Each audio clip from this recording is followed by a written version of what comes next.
Hello everyone, I hope you're all well. This is just a quick explanation on the video on how my updated work holding for the Pocket NC works, for those of you who aren't familiar with it.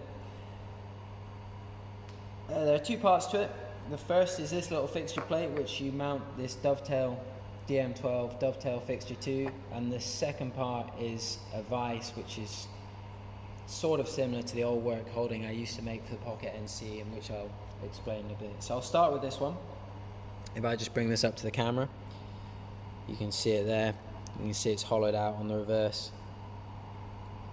It's a very light component, but that's just to save a bit of weight. Also, it looks quite nice. So this DM12 dovetail fixture is the metric version of their smallest dovetail fixture, made by Fifth Axis, if my camera will focus, Fifth Axis in the US. I do sell it if you can't get a hold of it from your local dealer. This just slots into, it's got two 3mm locating pins. They just slot into the corresponding holes in this little fixture plate, like that, and then it's tightened in position with these two screws that come with the DM12 fixture. So very simple. And then this is put onto your Pocket NC B table. You locate it on the B table using these 4 dowel pins. You probably won't need all 4, but they just pop into those holes, the 4 holes around the edge. That locates it, and then you tighten it in position with these 8 screws. You don't actually need all 8. I just put 8 holes in. I wasn't really thinking 6 would do, but I guess now that I've put 8 in, you probably want to put the screws in position, or at least tape over those holes so you don't get chips going into your screw threads, which are then a nightmare to get out. So yeah, you may as well put all 8 in. So that's that. And I'll probably just quickly, for those of you who don't know, this is a dovetail. So you've got a little locating feature on the dovetail, and then it's called a dovetail because obviously it is shaped like a dovetail. So that just slots into the corresponding groove in the DM12 fixture. So you can see it's got that kind of dovetail there and the locating pin on top. And then this moves forward, in and out, to kind of hold on to it and then release it. These are used on, I use this on my big Haas machines, so they have plenty of strength. They're really good little fixtures. They're made from, I don't know what kind of steel, but they're made from steel, really strong. So yeah, you just slot that in like so, and then you tighten up that screw and that holds on to it, and it's not going to go anywhere. So that is that. I'll move that up and out of the way. So yeah, this is the second part of the work holding that I make for the Pocket NC, or the second solution. And there are several parts to this. So there is a fixed locator, as I call it, and what that does is it has teeth on the bottom. If I bring this up to the camera and focus in on it, you can see it's got teeth on the bottom, and these locate into corresponding teeth on the fixture plate. So the fixture plate locates onto the B table of the machine, just like the DM12 fixture plate, this one. So you've got 4 holes around the edge. You put these little 1/8 inch dowel pins in them, and they'll locate it very, very accurately. And then you secure it in place with 6 of these little button head screws, the same ones that I use for the DM12 fixture plate. And again, 6 is more than enough. It's not going to go anywhere. And then once it's in position, just take the dowel pins out, because obviously you don't want massive dowel pins sticking out like that. So yeah, you've got your locator. The teeth lock into, it's very similar to the OK vise system. What I did, in my original work holding, I actually used the OK vise, and then I decided that it was overkill for the Pocket NC. So what I've done here is basically minimize it as much as I can, make the design much smaller, sleeker, and a bit more intricate.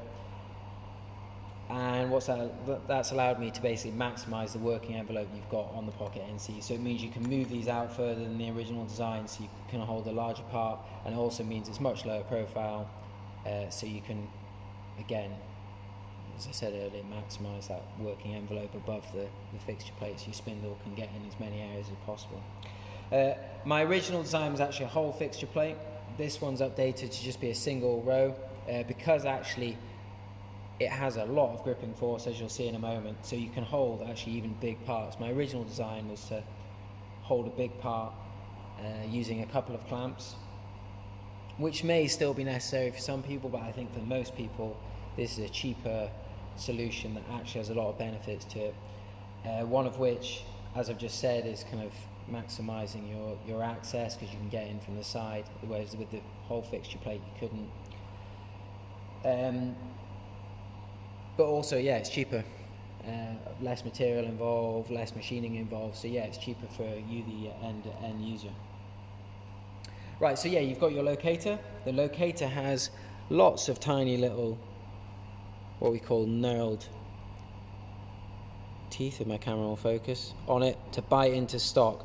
These gripping components, so the parts that actually are holding onto the material, are made from stainless steel 304, so it's not marine grade stainless steel, which is 316, but I figured you don't need that. That's just more expense, and it's harder to machine and unnecessary, frankly. Whereas this 304, people touching it with slightly sweaty or damp hands are not it's not gonna rust. But obviously the steel still means that almost everyone on the Pocket NC is machining aluminium as their hardest material, a lot machining plastics or wax. So it means that the teeth aren't going to wear out, should last a long time, and yeah, you're not having to buy replacement parts. So that's the locator. That fixes in position. It's held in by a screw, which goes into a corresponding T-nut, which slots into this groove. So if I just put it there, the screw goes into the T-nut like that, and then you just screw it in place, and that is essentially fixed. That is your kind of solid datum, as it were. Then what you have is the clamp side. So the clamp is a bit more intricate. If I bring it up to the camera, you should be able to see it's got two parts to it. So it's got a base, an aluminium base, and then it's got the steel jaw. And what happens is as the jaw, if I just get the other part of the vise, which is this wedge, as you put a screw down through the center of this wedge, and as you tighten it, it goes down like that, expands out, and that pushes into your material and clamps onto it. And the beauty of this wedge is, as you can see, it's angled, so it's always almost driving the jaw downwards, but then obviously the jaw is running along this plate, so it just means it goes out and you have no lift. Whereas on a traditional vise, you often get a little bit of lift, and that can mean your stock kind of slants slightly or isn't held as strongly as it should. Whereas these clamps produce an awful lot of force because they have an inherently very, very good design, which is why I use them. But obviously I've minimized the OK Vice clamp down to make this one for the Pocket NC. So I'm pretty pleased with that design. It has a number of advantages over the OK Vice clamp as well. It's not just smaller, it actually has these solid straight edges. The OK Vice didn't have that, so when you undid the nut, it kind of sprung up, and it was always a bit of a pain because you almost felt like you needed a third hand. Whereas this one, obviously, you undo the nut, you can take the nut out, and the jaw still stays in position. It might actually stay, yeah, so it stays in position upside down, which is really handy. And what I've done with the larger vices, to get the range of movement you need, these teeth are 2.5 millimeters aside. I'm in the UK, so I use the metric system. So every dimension on here, aside from those that kind of come with the Pocket NC, like the locating holes, where I use a 1/8 inch dowel pin, every measurement I've done for myself is metric. So apologies for those in the US. Because these teeth are 2.5 millimeters aside, it basically means I want an expansion range of over 2.5 millimeters, preferably over 3, which is what I've got. I could have made these jaws large and then have one nut which could move up and down by 3 millimeters, but what that would have meant is I just had a big clunky clamp, which is what the OK vice clamp was. Whereas what I decided to do was make 3 wedges of different sizes, which each have a little bit over 1 millimeter range. So the first one, if a piece of stock is really close to it, you just use the first one, that goes down to there. Then you use the second one, which is that one. Then for if a stock's far away, a piece of stock is far away, use that one. So you can see you've got well over 3 millimeters of travel there. So it means wherever you're positioned, you're going to have the reach to get to a part while still keeping the clamp as low profile as possible. So that's why I've gone with that solution.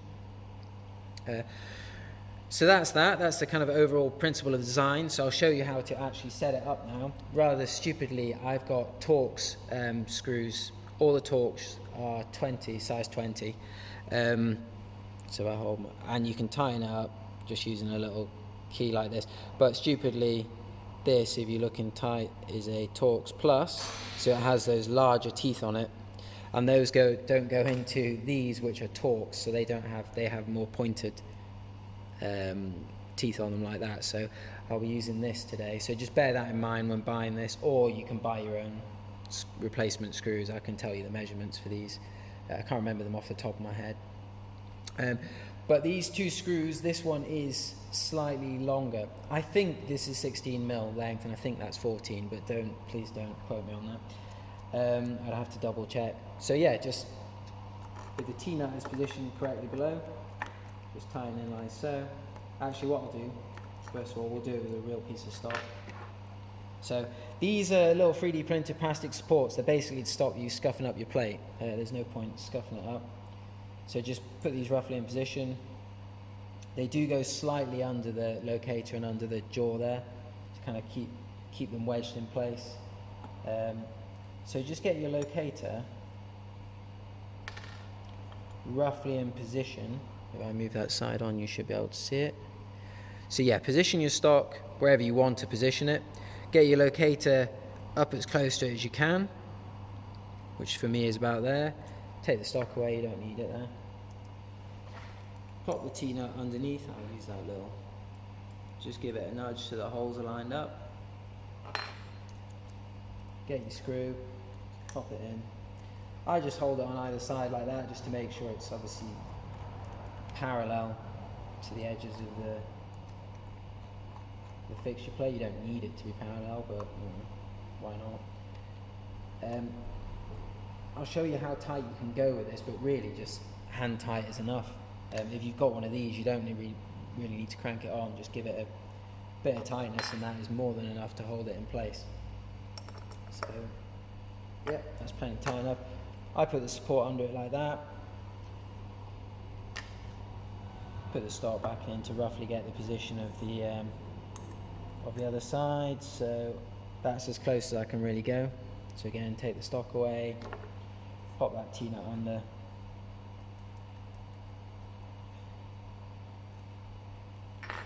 I'll probably go with the wedge number 2, as I call it, which is the middle of the range. Just pop this in. Once it starts to bite, then I'll put the stock in place. Alright, so that's just biting in there. Get it into position. Pop a piece of stock in. You'll obviously want to get yourself a steel rule or something and just measure the stick out so it accurately reflects what's in your CAD CAM model. So yeah, once it's roughly in position. Sorry if I'm blocking the camera here, I'll maybe put it the other way around.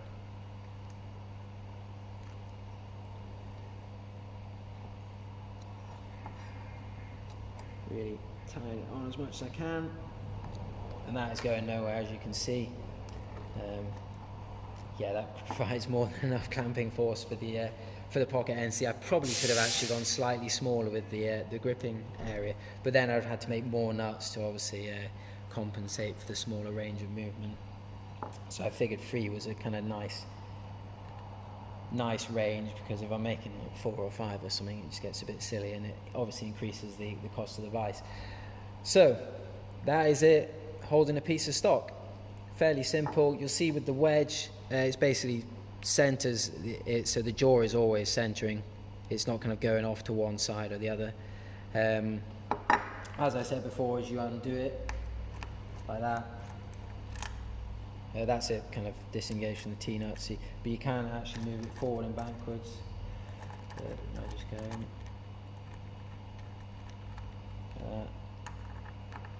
Up a bit. Oh. There you go. Oh no, a bit more. No, okay. It's only with the smallest one that you can actually move it forward and back as well. This is still engaged. So yeah, you'll just have to pop that out and do that like so. But obviously that's not too much effort. Right. So that is that, and you'll see on your stock what's actually happening to hold it. All those tiny little pinpricks, you can barely feel them. It zooms in, so you can see on that side of the stock it's held in near the bottom, and on that side it is held a little bit up from the bottom, kind of there, but it's also gripped near the top. The sides of these stocks are never straight. Piece of stock, you'll find it grips in bizarre places. It might grip to the left side or the right side, but so long as it bites in somewhere, it's going to have a very good grip. So that one's actually gripped in pretty evenly on that side, fairly straight side of stock. But yeah, that's how it works, and that's why you don't need a huge amount of clamping force to hold onto a piece of stock very securely. So you can hold on to massive pieces and it's just not going to go anywhere, especially with the Pocket NC, which just doesn't have enough power to really shift a piece of stock. And that's it. I will show you how strong you can go with it in a second, but when you actually get one of these in the post, you'll get this little plastic piece as well, which is, it's just called a transport block, and basically just gives this something to clamp onto in transit, because obviously if it's not tying down then it's loose and it'll just wobble around. So that's that. The other thing to show you is the soft jaws. So basically you just replace the gripper jaws with these soft jaws and the locator with this one. So if we bring these up to the camera, that's the locator soft jaw and that's the vice soft jaw. So these are just kind of replaceable to hold on to something for a second operation. So you machine these into shape. I can actually make these larger. With the Pocket NC, obviously material removal is quite slow, so I didn't want to make them massive so that people have to remove a lot of material. So I tried to come up with a size that is right for everyone. However, if you need them larger, just let me know, because the stock I make them from is actually quite a big chunk. So there's room to kind of have that come out another 10mm or so if you need it, if you want larger soft jaws. But yeah, same with the soft jaws. Put your locator in place, put whatever it is you're holding there, get that roughly in place, and then just tighten it and you'll hold on to your part for a second operation.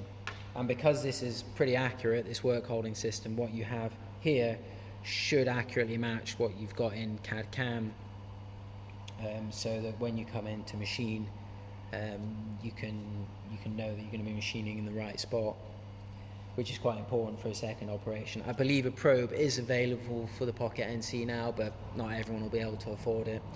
If you can, then great, because you can just use the probing function, find out where the part is, and obviously accurately machine it. You don't have to worry as much about it being accurately positioned.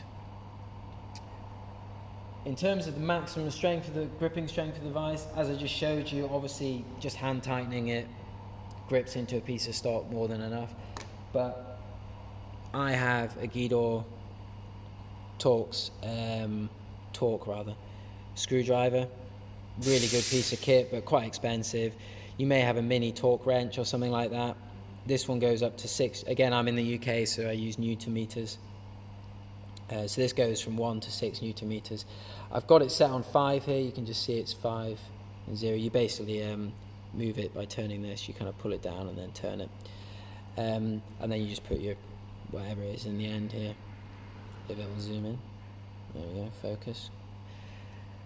And yeah, crank it up to 5, and that is about as much as you can, well, 6 is about as much as you can get by hand, but I've put a maximum torque rating on this of 6. You will never need to go that high, I don't think, but it will take it. I've obviously tested it at that level.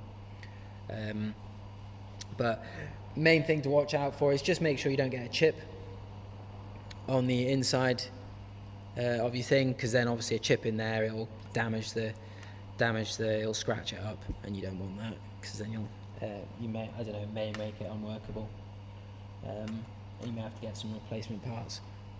So yeah, just make sure you keep those surfaces clean, and it should last you a good long time. And I think that is everything.